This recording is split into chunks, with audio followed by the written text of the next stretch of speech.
संसार दी बनी हुई रीत है, जदों वो वड्डे हो जाते हैं उन्होंने अपनी अपनी जायदाद का पता लगता कि हिस्से वंडाने हैं। जेड़े गोदी दे विच खेले, एक दूसरे को प्यार किया,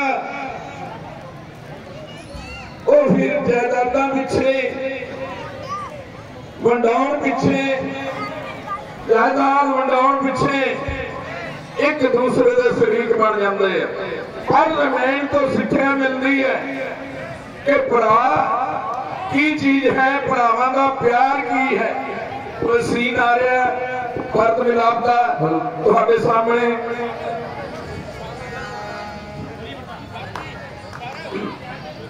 यार 50 रुपए मैनू को दे के गए सी। चलो गोदान महाकल्याण 50 रुपए। तेरी कुदरत के बलिहार प्रभु जी, तेरी कुदरत के बलिहार, कुदरत के बलिहार प्रभु जी, तेरी कुदरत के बलिहार। भेद न तेरा किसी ने पाया, ऋषि मुनि गए हार। कुदरत के बलिहार प्रभु जी, तेरी कुदरत के बलिहार।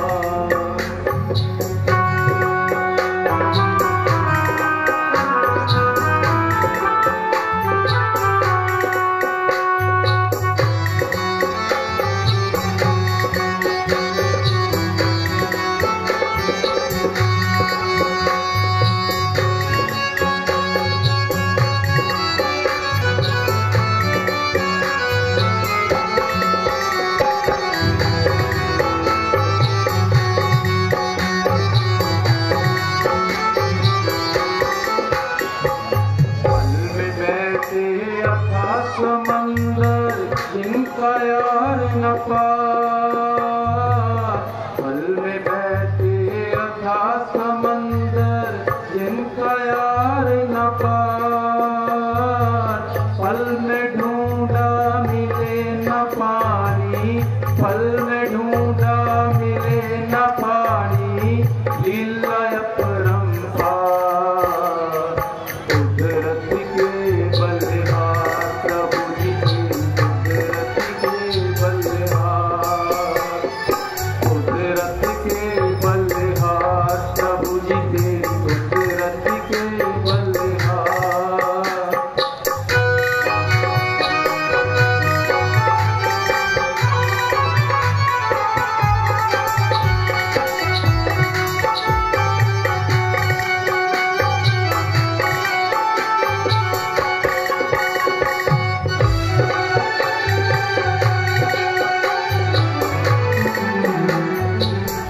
पल में पुष्प खिले बागों में फूल रही फुलवार, पल में पुष्प खिले बागों में फूल रही फुलवार। पल में पलट सही सब काया, पल में पलट गई सब काया, तू गई सब डार। कुदरत के प्रभु जी, तेरी कुदरत के बलिहार।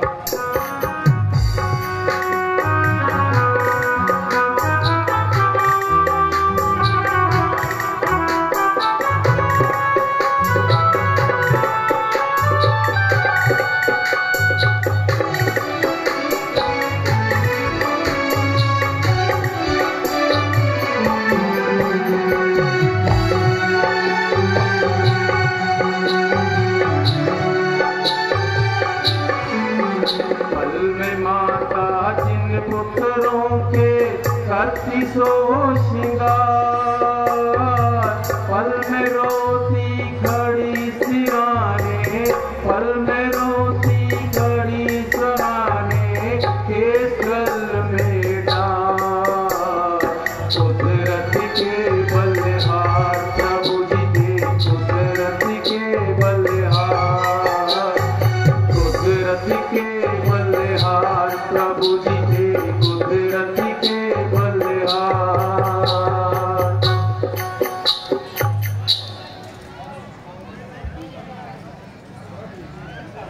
प्रभु तुम धन्य हो, भला तुम्हारी महिमा का कौन पार पा सकता है। हे परमात्मा, आपकी लीला तो अपरंपार है। तुम्हारी कुदरत के तो भेद सबसे निराले हैं। अभी अभी जहां समुद्र लहरें मार रहा था, अब तो ढूंढे से भी पानी का एक घूंट भी ना मिल सके। एक घड़ी पहले जहां अनेक प्रकार के पुष्प खिल रहे थे, वहां एक सबज पत्ता भी दिखाई नहीं दे रहा। एक पल पहले जिनको अपने राज का अभिमान था, लाखों लोग एक ही इशारे पर अपना खून बहाने को बिल्कुल तैयार थे। जिनके चरण छूना पृथ्वी भी अपना भाग्य समझती थी,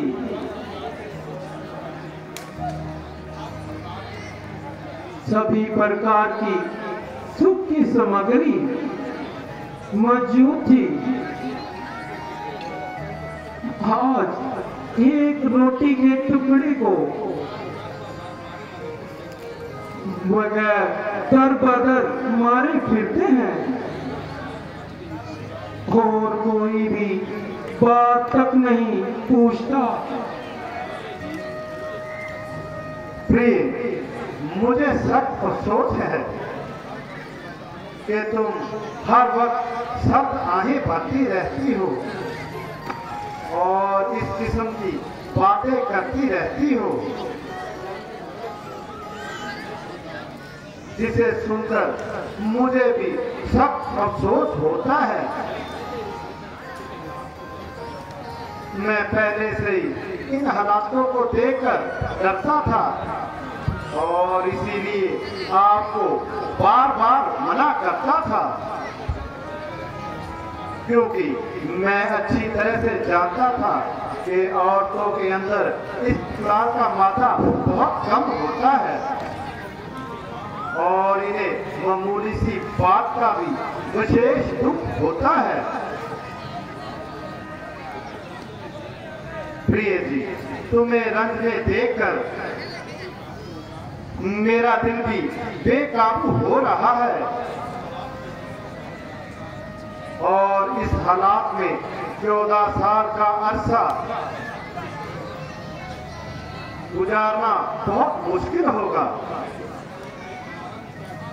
प्रिय, मगर इसमें तुम्हारा भी क्या कसूर है।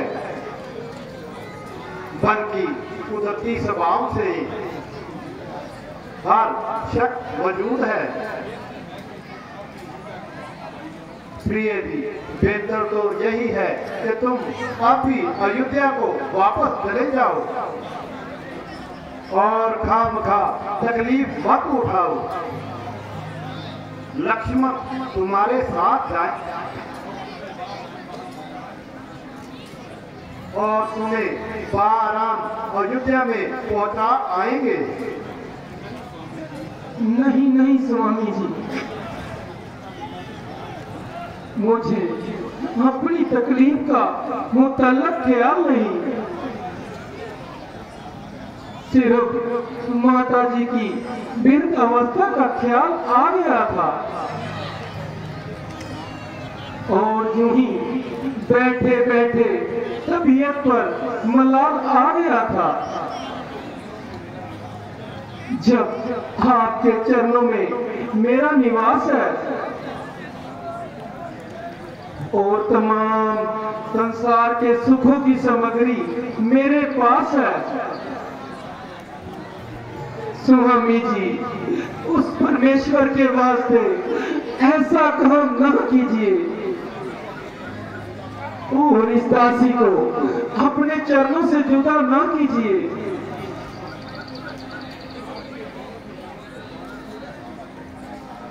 लक्ष्मण, आज ये जंगल के जानवर क्यों इस कदर भय खा रहे हैं? और बेतहाशा भागे हुए जा रहे हैं। पहले तो ये इतने भयभीत ना हुए थे और ऐसी तेजी से भागते हुए प्रतीत ना हुए थे।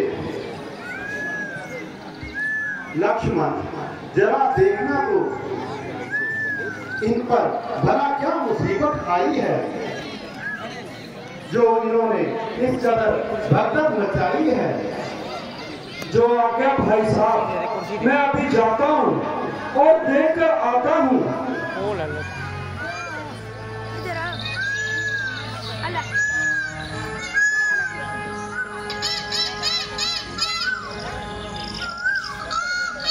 तो देखिए भाई साहब, जरा होशियार हो जाइए। सूर्यवंशी झंडा हवा में लहरा रहा है और उधर भरत पेशवार फौजे लिए हमारी ओर आ रहा है। लक्ष्मण, अगर भरत है तो किस बात का डर है? भैया, मालूम होता है कि अभी तक उसकी तबीयत में शर है। लक्ष्मण, ये महज तुम्हारा ख्याल है। भैया, उधर वो सर पर चढ़ा आ रहा है और इधर आपका ये हाल है। लक्ष्मण, भक्त से मुझे हरगिज़ ऐसी उम्मीद ना है। अजी महाराज, उसकी जान से कुछ भी गायब नहीं। लक्ष्मण, मुझे दृढ़ निश्चय है कि भक्त का ऐसा गिरा हुआ इखलाक नहीं है। भैया, आप कुछ भी कहें, मुझको आपकी राय से कतई इत्तेफाक नहीं। लक्ष्मण, मेरे ख्याल से वो किसी बुरे इरादे से नहीं आया है। तो इतनी फौज क्या झक मारने को साथ लाया है? खैर, कुछ मुजायका नहीं, आने दो। भैया, आप जरा मेहरबानी करो और सरलता को जाने दो।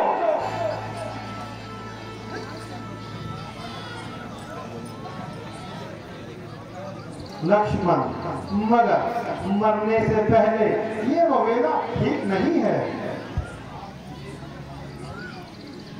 भैया, आपकी ये अगर मगर जरूर कुछ ना कुछ गुल खिलाएगी।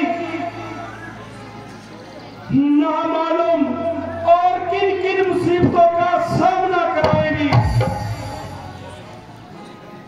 भैया, आप अपनी इस ममता को लेकर एक दफा आराम कीजिए और उस परमेश्वर का नाम लीजिए।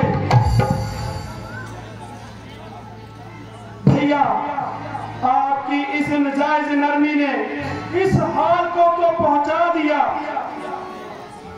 बिल्कुल निहत्ते और अपाहिज बनाकर एक गोशे में बिठा दिया। बेघर कर इन जंगलों की खाक छनवाई, मगर उस लालची को हमारी ये गुमनामी की जिंदगी एक आंख ना भाई। भैया, भैया, अब वो हमारा वैसे ही सफाया करना चाहता है जो अपनी तरफ के घमंड पर सर पर चढ़ा आता है।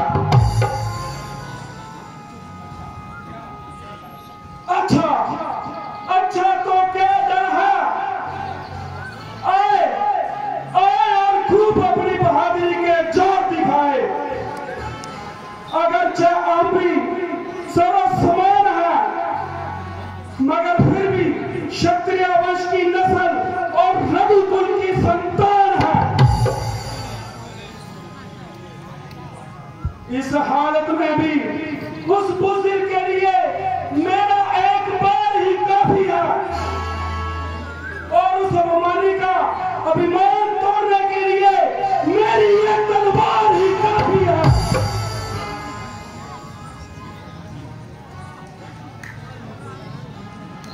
लक्ष्मण, जरा सब्र करो और किसी कदर अपनी तबीयत पर जबर करो। भक्त को जरा नजदीक तो आने दो और उसे अपना दिली मंशा तो बतलाने दो। शस्त्र कहीं भागे नहीं जाते, संभाल लेना और अच्छी तरह से अपने दिल के अरमान निकाल लेना। जल्दी करना अच्छी नहीं है। बस भाई साहब, बस बहुत सब्र किया और आज तक बहुत अपनी तबीयत पर जबर किया। भैया आखिर कब तक खूने जिगर पिएंगे? भैया आप इंसाफ से बताएं, अगर सब्र इसी का नाम है तो एक क्षत्रिय पुत्र के लिए डूब मरने का मुकाम है।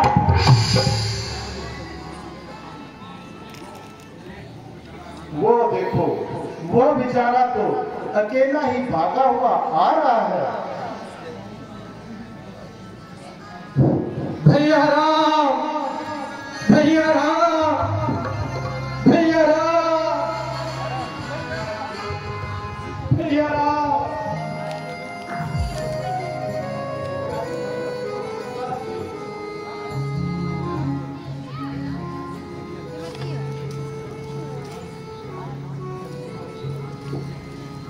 प्यारे भरत, बिलक बिलक क्यों रो रहे? कहो तो भाई जान, देख तुझे इस हाल में मेरे हो रहे खुशी प्राण। किसने सताया, किसने रुलाया, किसने पहुंचाया आजाम? प्यारे हमारे आंखों के तारे, रोते हो क्यों जार जार? चले आए भरत को दुनिया दीन से खोके, गुजारू जिंदगी के दिन में किसके आसरे होके? बेचारी आपने ये क्या बिना सोचे बिना समझे निकल घर से चले आए, किसी के रुके ना रुके। किसी को दोष क्या दूं, दोष है अपनी किस्मत का। मेरी माता ने ही मुझसे किए छल कपट और धोखे।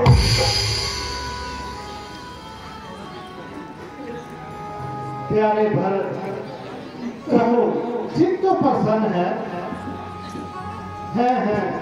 तुम रोते क्यों हो मेरे भाई?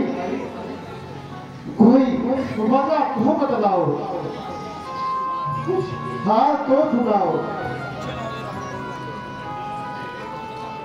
मेरी कुष्ठो बना, मेरी दाई भुजा, बोलो तुझे क्या दर्द है मेरे भाई? हो क्यों इतने परेशान हो रहे हो और क्यों भिलक भिलक कर रो रहे हो? तुमने तो बच्चों को भी माफ कर दिया। मेरे प्यारे अजीज, मैं ये तुम्हारी हालत किन आंखों से देखूं? भाई तुम्हें मेरी कसम है, तुम मुझे ज्यादा परेशान मत करो। जल्दी से जल्दी अपनी रंजीदगी की बात सुनाओ। हाँ भ्राता जी, ये मेरे ही पूर्व कर्मों का फल है। इसमें आपका क्या दोष है? ओहो, ये तो शत्रुघ्न जी भी भागे हुए आ रहे हैं। भ्राता जी, एक शत्रुघ्न क्या, माता कौशल्या जी व सुमित्रा जी, वशिष्ठ जी दूसरे ऋषियों के साथ तशरीफ ला रहे हैं। इनके अलावा तमाम योद्धा आंसू बहा रही है और मेरे जन्म की दुश्मन भी साथ आई है।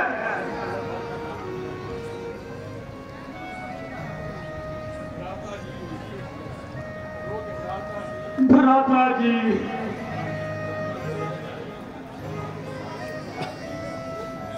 भरत जी, अफसोस है तुम्हें तमाम खानदान को कलेश देना मंजूर है।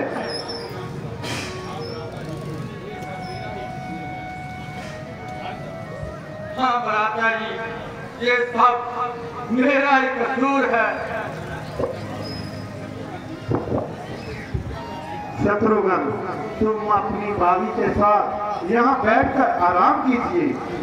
मैं माताओं के दर्शन के लिए जाता हूँ और उन्हें बाइज्जत यहाँ लेकर आता हूँ।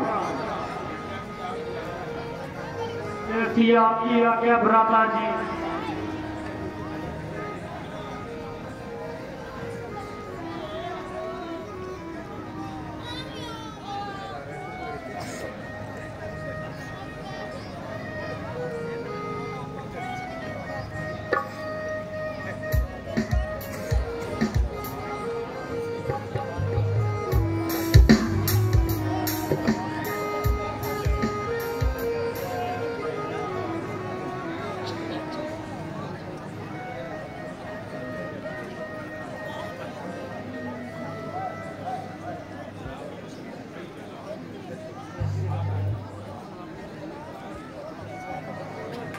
माता जी, आपने इस दूर दराज के सफर में खामखा तकलीफ उठाई।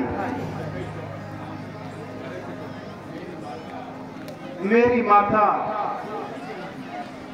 आप कुछ बोलती क्यों नहीं?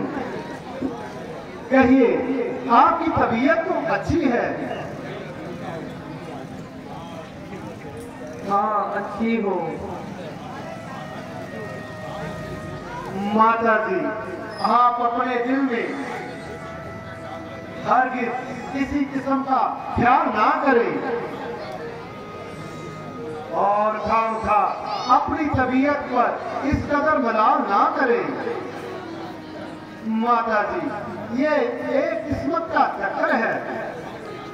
ये यूं ही सामने आना था। आपका तो यूं ही एक बहाना था।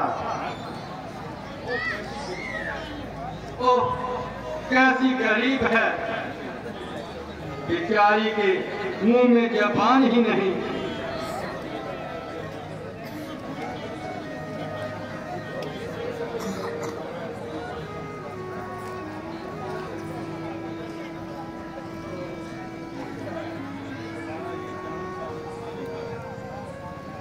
पुत्रो, शुक्र है कि तुम्हारा चांद सा मुखड़ा देखा, मगर अफसोस कि वो बेचारे आखिरी वक्त में भी तुम्हारा दीदार ना कर सके।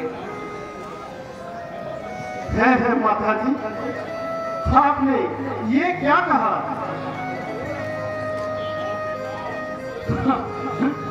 हाँ बेटा,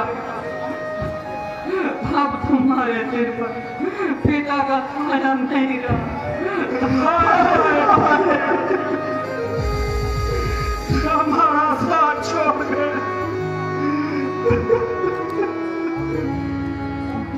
पिताजी, माता जी, ये कैसा शोक हुआ और पिताजी का कब परलोक हुआ? बेटा, इधर तुम बन को बदमाने, उधर पिताजी स्वर्ग पधारे।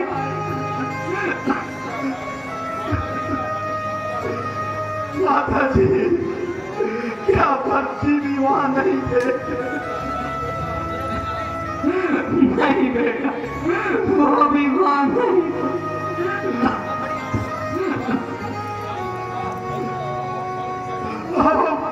फल कसरत था, हमें घर से निकाल कर झगड़ों की खाक छलवाई। हमें अफसोस है, हमारे पिताजी का साया भी हमारे सर से छाता रहा।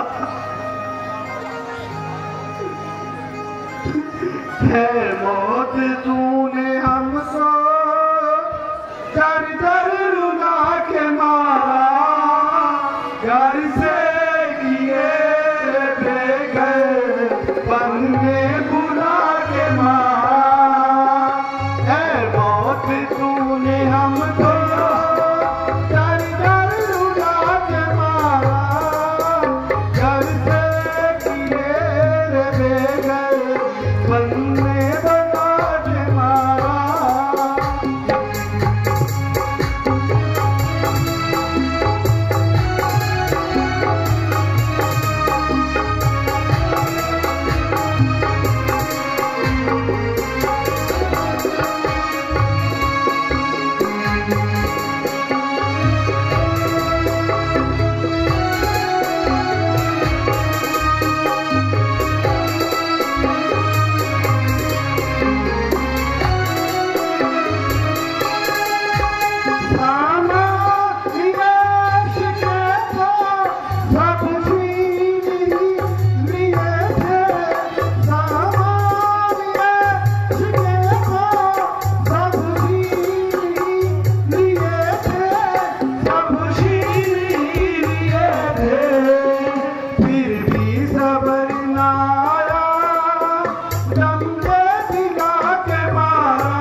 जो हमको बर्बाद करने पर अड़ी है, घर से निकाल कर इस जंगल में बिठा दिया और पिताजी की मोहब्बत का हाथ भी सर से उठा लिया। ये जिंदगी भी हमेशा के लिए हमारी मेहमान हो गई।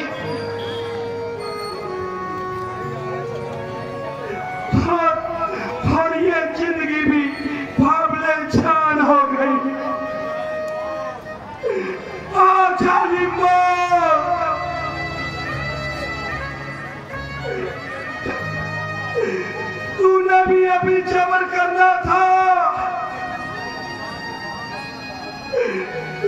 कम से कम 14 साल का तो सब्र करना था। प्यारे भरत जी, तुम्हारा प्रेम जो कुछ मेरे साथ है उसे मैं खुद जानता हूं, और तुम्हारी दिली मंशा को भी बाखूबी जानता हूं, मगर मैं क्या करूं? शास्त्रों की आज्ञा और धर्म की पाबंदी इजाजत नहीं देती, इसीलिए 14 साल के लिए आपकी नजरों से दूर हूं। अगर मैं ऐसा ना करूं और वहां पिताजी की आत्मा को स्वर्ग में भी कष्ट होगा और उनका कुल प्रताप हमारी बदौलत नष्ट होगा। भ्राता जी, बहुत अच्छा। अगर आपका यही धर्म है, भारत के लिए सबसे बड़ा यही शुभ कर्म है, आपके चरणों में ही निवास करो और खुद भी 14 साल वनवास करो।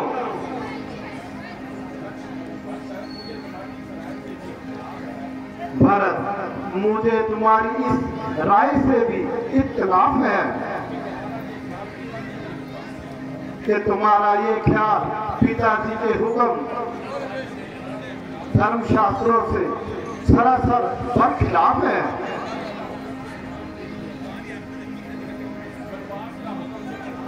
वनवास का हुक्म केवल राम के लिए है, ना कि हम तमाम के लिए है। अगर ये कहो कि लक्ष्मण साथ क्यों आया है, इनके लिए पिताजी ने कोई खास हुक्म नहीं सुनाया है, इसीलिए लक्ष्मण अपनी मर्जी का मुख्तियार है।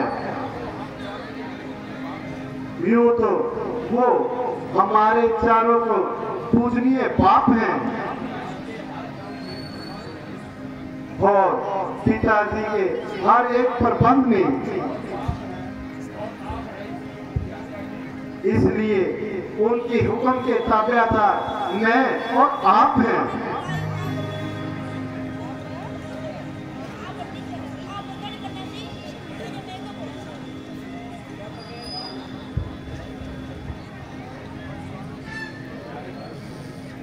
प्यारे भरत,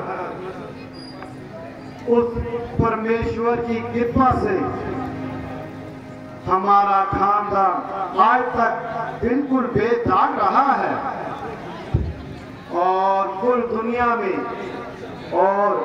दुनिया में एक रोशनी चिराग रहा है। सख्त से सख्त मुसीबतों में भी अपने प्रण को नहीं छोड़ा है। हम अपने बुजुर्गों पर जिस तरह भी फख्र करें, बहुत थोड़ा है। अच्छा भ्राता जी, माता कौशल्या जी जो हुक्म दे वो मुझे मंजूर है।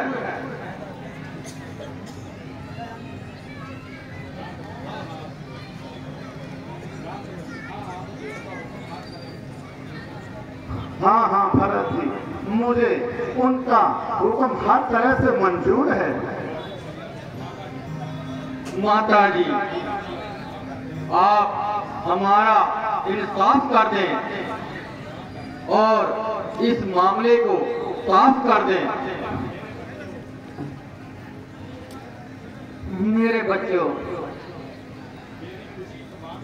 मेरी खुशी इस बात में है कि तुम दोनों अपने अपने धर्म का पालन करो।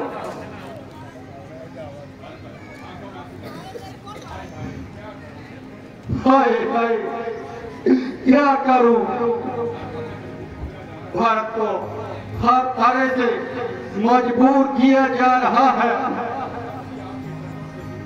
जबरदस्ती आपके चरणों से दूर किया जा रहा है। भ्राता जी बहुत अच्छा, इतनी कृपा कीजिए, अपनी कड़ाओं मुझको दे दीजिए, इनको अपने हमरा ले जाऊंगा और इन्हीं से तट अयोध्या को सजाऊंगा।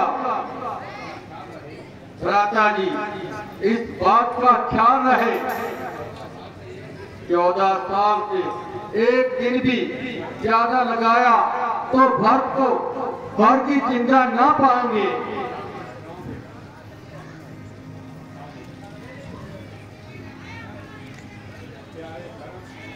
प्यारे भरत, तुम्हारा कहना स्वीकार करता हूँ और इस बात का इकरार करता हूँ कि 14 साल खत्म होते ही अयोध्या को वापस आऊंगा और एक पल की भी देरी ना लगाऊंगा।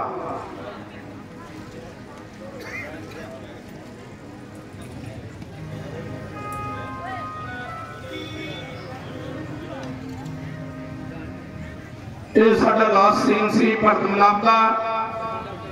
ਕੱਲ ਸਰੂਪ ਨਖਾ